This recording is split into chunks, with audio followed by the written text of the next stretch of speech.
try two. Because Chinese, we feel that it's good to have your back facing your visitor. If you have only one, the people walk in, you have the back facing outside and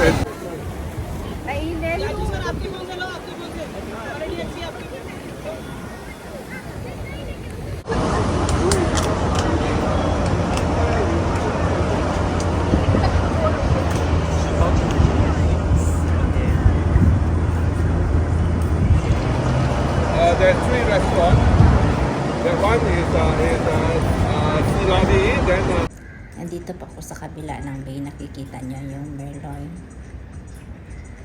At papunta po kami ng Marina Bay Sands Sky Park. Malapit lang yan sa kabila lang kasi kaya lakad lang namin. Ayan mga katraveler, nandito na ako sa Marina Bay Sands Sky Park. At yung natatanaw nyo sa baba ay yan ay Garden by the Bay. Maganda po yan pag sa gabi, kasi may ilaw. Maganda ang view. Ayan yung nakikita nyo yan, yan ay flower domes nila.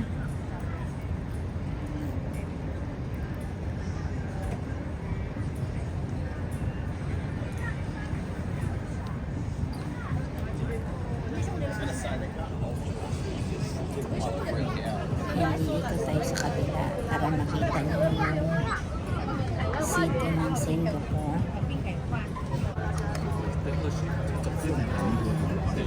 Makikita nyo rin dito yung Sky Park. 360 degrees ang view dito.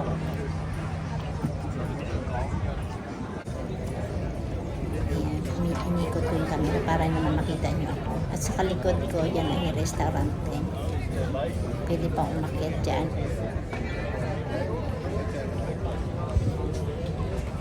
remember the YouTube.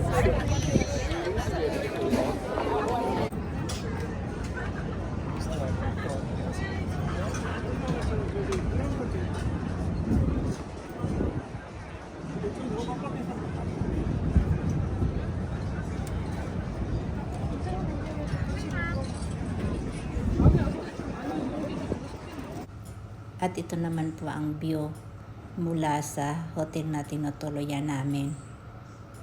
Nakikita din dito yung Marina Bay Sand